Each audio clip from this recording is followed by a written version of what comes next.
তারেক রহমান কিছু একটা বলে টলে সামলে নিবে।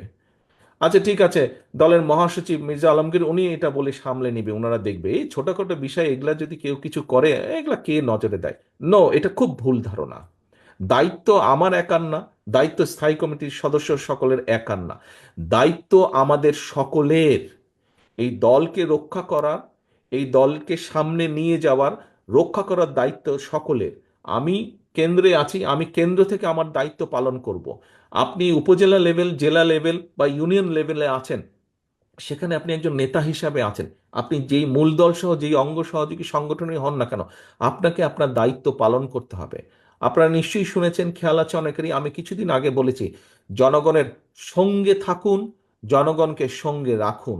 সহকর্মীবৃন্দ, আপনারা প্রায় একটি কথা বলে থাকেন, আমার সাথে যখন দেখা হয় তখনও বলেন, আপনারা বলেছেন, আপনারা অতীতেও বলেছেন, বর্তমানেও বলছেন, বিভিন্ন বক্তৃতা বিবৃতিতেও আপনারা